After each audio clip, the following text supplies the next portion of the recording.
Hey, how are you guys doing? I'm gone today. I'm at the University of Washington with some of my students, but I'd really like for you to start working on matrices today. One of the things you'll notice is that in Canvas, your assignment sheet for Unit 8 is up and available in Pages. And if you look at your assignment sheet in Unit 8, one of the things you'll notice is that we will be done with computer science and learning new stuff by the end of spring break. So the goal is after spring break, we do review. We'll have about 6 weeks before the AP exam. So we're going to be spending most of that time just getting ready. Lots of free response questions, lots of multiple choice practice. That is really where your score goes from a 3 to a 5. It's over this last month and a half or so of review time. So I want to make sure that we're ready so that after spring break we can hit the ground running. Okay? So what I need you to do now is get logged on, get Canvas going, and download your 8.A matrices zip file and open that up. And when you're all ready, go ahead and push play and keep going with our little video here.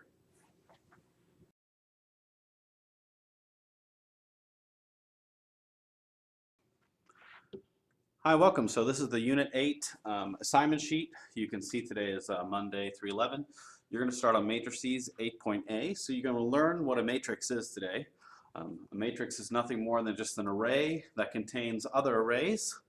So there you go. A spreadsheet is a matrix. A picture is a matrix of pixels. And you'll see there's myriads of applications that accompany matrices. So we need to have a pretty good understanding of what a matrix is and how it works. And so we'll talk about how to read a matrix, how to access specific spots in a matrix, how to use a nested for loop to navigate through a matrix. And these are just some of the topics that we'll be kind of covering today. So get ready. Hopefully you've got your zip file loaded and your screen looks like mine. And there's a lot of classes in here. We won't be discussing all of them today. I'm going to skip over some of them for the interest of time. But some of these are really good practice opportunities for you to test your matrix skills as we go through the lesson today. Okay? So keep that in mind. Matrices is our topic. I will also post this on Canvas so you can access it anytime if you are not understanding what's going on in class. That is okay. You can do this on your own. So a two-dimensional array, all that is a one-dimensional array of one-dimensional arrays. So I already mentioned earlier that a spreadsheet is like a matrix. Basically, you have this idea of two components. There are rows that would be horizontal, and there are columns, and that would be vertical. We've discussed one-dimensional arrays. We said, well, that's like having a group of items. They could be ints, or they could be doubles, primitive variable types like that, or you can even have objects, right, that you're navigating, and in that case, the array will hold the references to those objects. But if you have an array of ints, that means that the ints are actually held in each spot in the array, and you can access them. Don't forget that an array is something that has to be instantiated, and there's the instantiation statement for you to see right here on the screen. Int array of nums equals new int, and in this case, there are 10 spots in the array. The instantiation statement initializes all of the values in this case to 0 because we have variable type int. An array of ints can store ints. An array of doubles can store doubles. An array of strings can store what? String references. That's right. Okay, let's talk about some of the variables that accompany matrices. One matrix, two matrices. So each spot in a matrix is going to store the location or the address of an array. So in this case, if you have mat0, mat0 stores, or array of arrays. Okay, array of arrays is the name of our two-dimensional array. Array of arrays 0 will store a reference that contains this array. Okay, so that reference will hold all of these components. It'll be a reference to this array of values. So it'll store the location address of the entire array. So in this case, you've got mat here, and mat0 is going to be a reference to this array here. So if you say, what is mat 0 dot length, what will that return? Well, mat 0 is an array reference, and this array reference has this length call that will return the length of mat 0's array. Well, there are 1, 2, 3 objects, 3 spots, so it'll return 3. That will be the length of mat 0. In a similar fashion, if you call mat 1, it'll store the location or address of the one-dimensional array on the bottom, and it should return mat1.length would return 4. Okay, so you can have an array, a two-dimensional array of objects as well. So here we have string. This is a string two-dimensional array. So each spot here holds strings.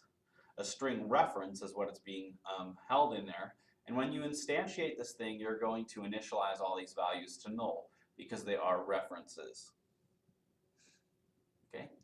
Whereas the double array here, this double matrix, which is a two-dimensional array called dmat, because it's a double, double is a primitive variable type, so when this is instantiated, it'll hold all 0.0s. And this integer matrix will hold 25 zeros altogether.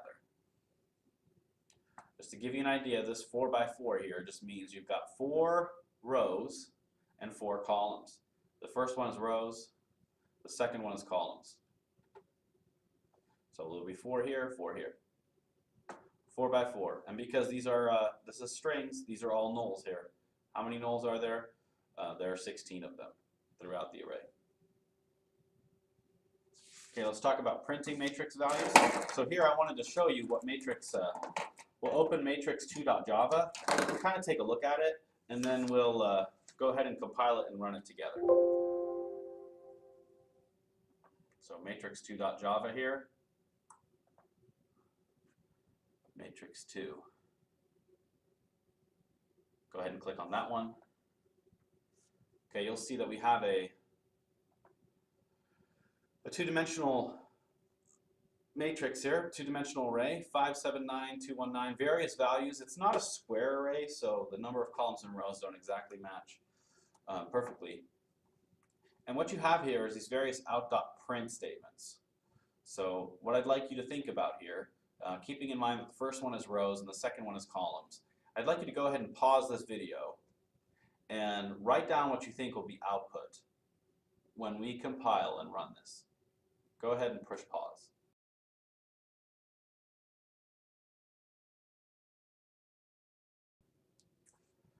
Okay, so compiling and running this is going to give us some different values outputted. And you can go ahead and compile and run it now and test it out and see what happens. Basically, the idea is that matrix MAT2 of 1 indicates the second row and the first column. So the second row would be row 0, row 1, row 2, and then the first column in row 2 is 0, 1, 7. So mat2, 1 should print out 7, and that's the first thing we should see on the screen when we go ahead and compile this thing.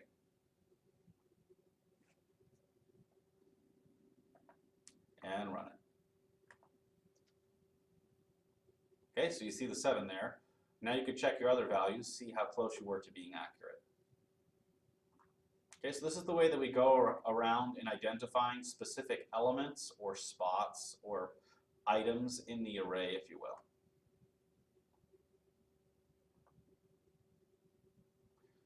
Okay, what if we want to set the matrix values?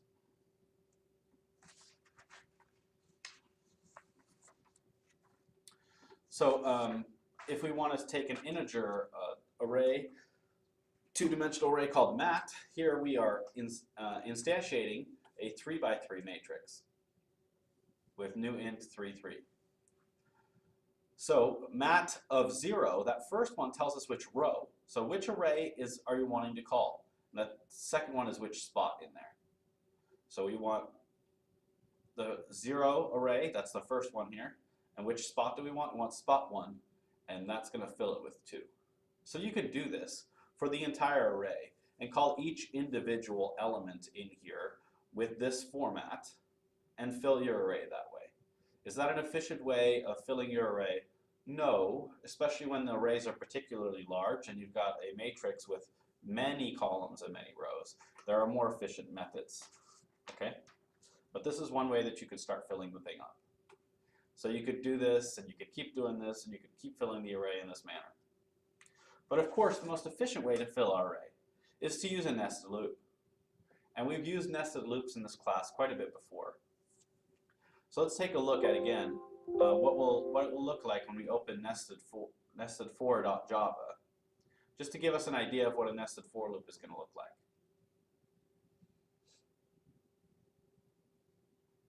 So here's our nested for class. Okay, and notice that there's a for loop on the outside and a for loop on the inside. And remember that the outside one is going to stay at 1 while the inner for loop runs to completion. So in other words, outer is going to equal 1. And while outer equals 1, this entire for loop is going to run to completion. When the for loop on the inside is run to completion, then outer will increment to 2, and the entire for loop will run to completion again.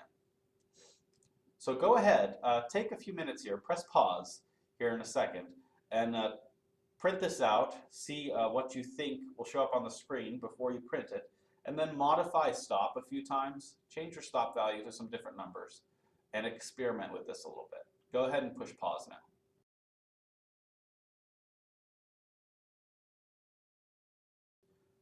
Okay, hopefully you had some fun doing that, and you got kind of an idea of or remembering how a nested for loop works.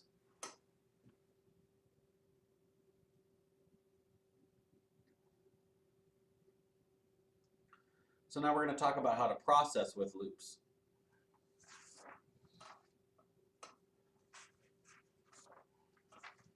So we can set the array here, instantiate it to a 3x3 array, and if it's an integer matrix, then what that's going to do is just fill the whole thing with zeros because integers are a primitive data type. If I want to print out the two-dimensional array, I can do that by making the arrays.toString call. Remember, you can invoke that method to create the toString and actually print the array out the way you want to see it. But you would need to do that for each row because each row, remember, is a one-dimensional array. So arrays.toString will allow us to do that in this case. So if you look at the matrix mat at the top, you can see that we have 3 rows, and the first 2 rows are being printed with mat0 and mat1 using the arrays.toString call.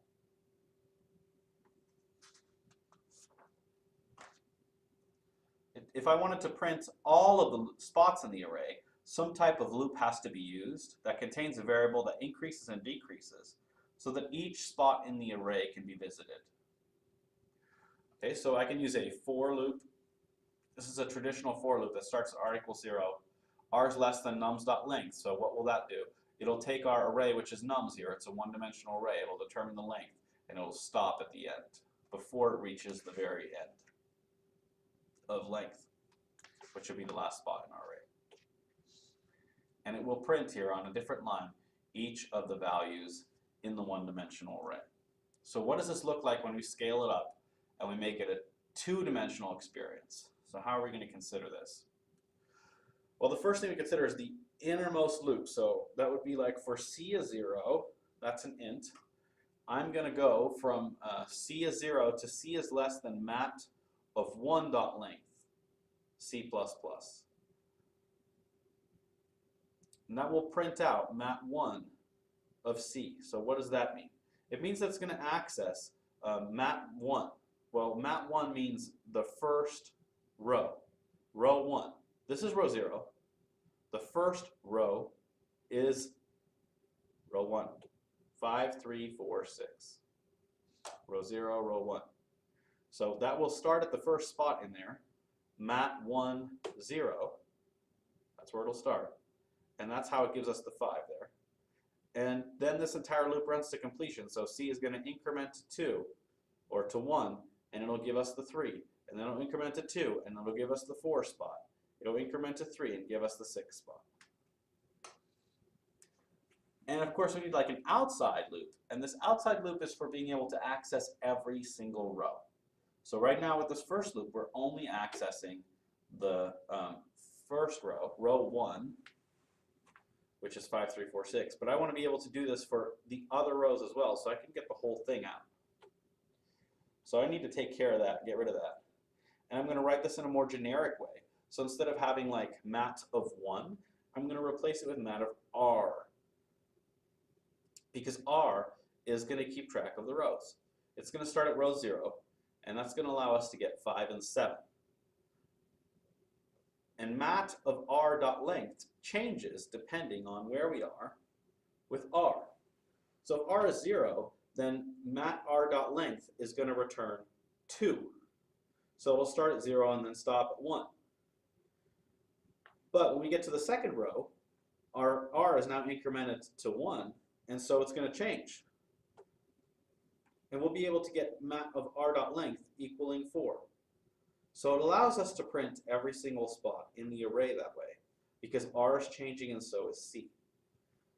Take a minute to look at this and see if you can grasp what's going on.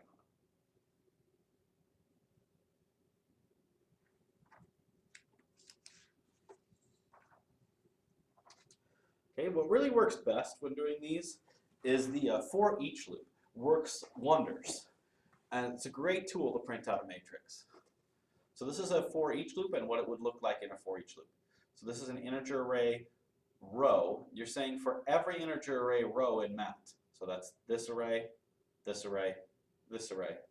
For each of those, access a num inside the row. Each num inside the row. And then you can just say, okay, go ahead and print every num and give me a space in between. And then at the very end, do a println. So before that you increment row again, go ahead and just give us a little space there so we can hit enter. And this is what you see. The output works great. Okay, this is your opportunity to be able to practice this a little bit. So what I'd like you to do here is let's look at matrix out1.java and matrix out2.java. Okay, 1 gives us a little bit of an overview.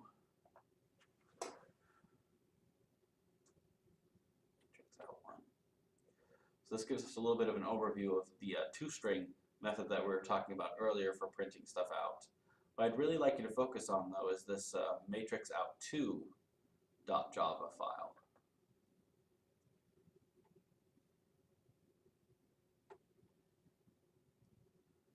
Okay. And what this one does here is gives us a two-dimensional matrix.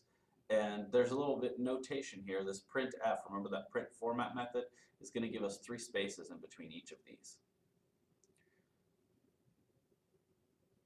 Okay, and what will happen? I want you to think about what will happen if you print this out right now, and what will be different if you print out the 0. So go ahead and push pause and try that out.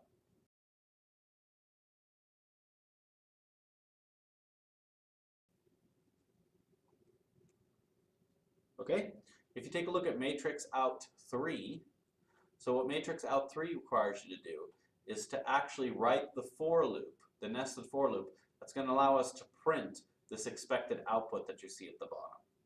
So you can use a traditional for loop, or you can use a for each loop to do this. It's your decision how you want to do it. So go ahead and push pause again and see if you can work out this matrix out 3 so that we can print what shows up on the screen at the bottom.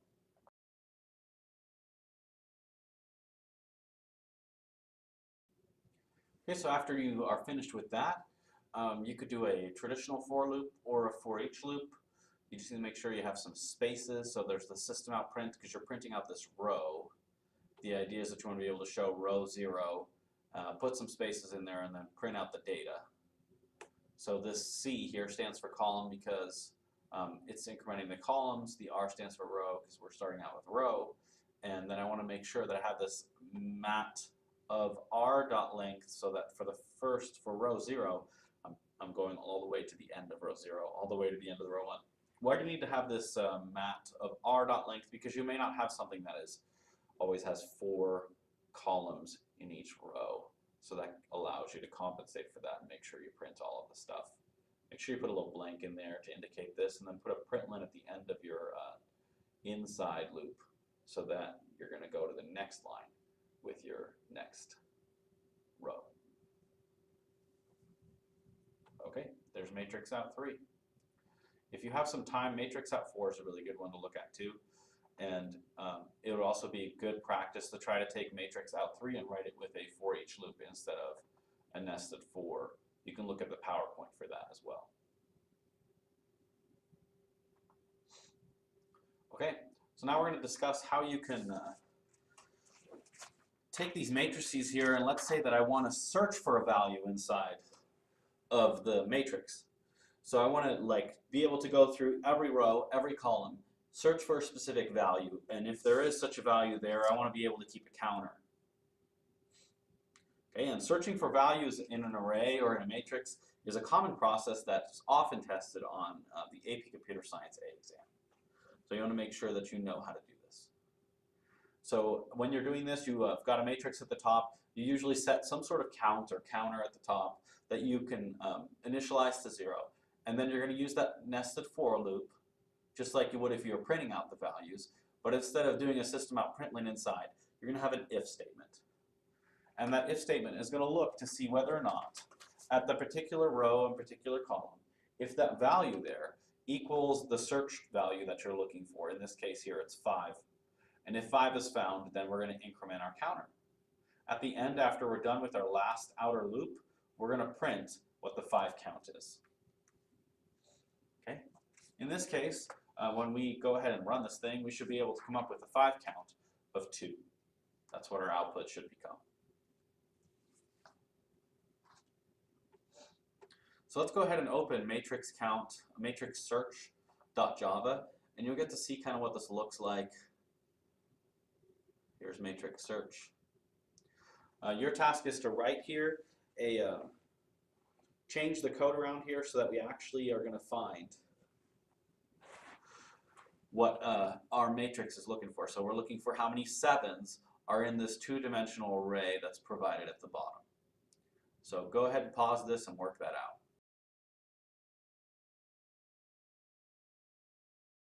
Okay, so you can do this with a traditional, well, you can do this with a for each loop. And you can say, okay, let's start a counter at 0 at the top, and we will for each 1-dimensional array row in our matrix mat, for each num, each integer named num in each row. If the number we're looking for is equal to what's coming in here, which is to find, then increment the counter. And when we're all done, go ahead and return the count. So what this will do is it will take, okay, the 2-dimensional array that we have here, it'll send it into mat, it'll take 7, it'll send it into toFind. toFind is 7, mat is this 2-dimensional array, and how many 7s are there? We should come up with a total of 3. So if we compile and run this thing, that's what we should see on our screen.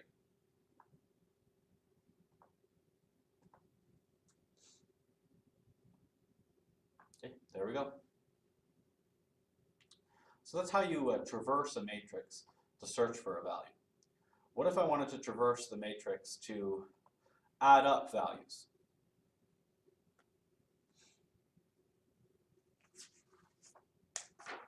And what if I wanted to find a sum, like in this case here? The idea is pretty similar. Instead of just incrementing a counter, you're going to increment something that you're going to call sum. And you would say here in this case, sum plus equals num, which is the value in the array that we found.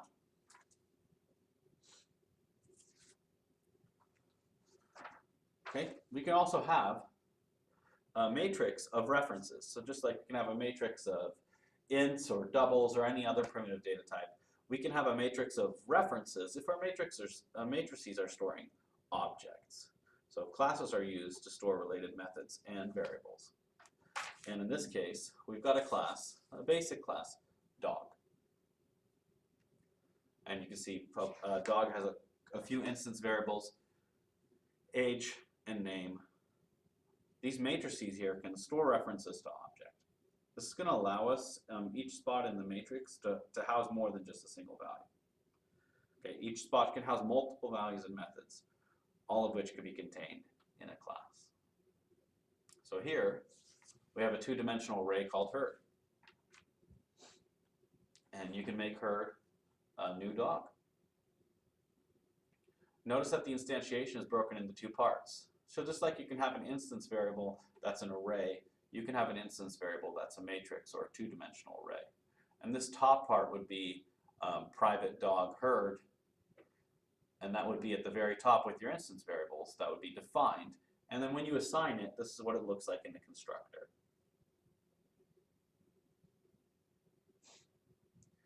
So we first say herd 0, 0. If we just do a system out println here of spot 2, row 2, column 2, what we're going to find is that there's nothing in there because we haven't thrown anything into that spot. And what we've done here is assign Fred and 11 to spot 0, 0 in the matrix, and Ann 21 to spot 1, 2 in the matrix. So 2, 2 will print null, there's nothing there. 0, 0 should be able to print Fred 11. Okay, you can access and take a look through dog.java and doggies.java. I encourage you to do that just so you can kind of see the link between how it works when you have a two-dimensional array of references. We already talked about matrix instance variables. There's some extras here for you to look through as well if you want to, but I would encourage you at this point to go ahead and start your lab that's on the assignment sheet for today. And you can reference this PowerPoint if you need to, or this video, but matrix sum lab is something that you should be beginning. Okay, have fun, crank the code.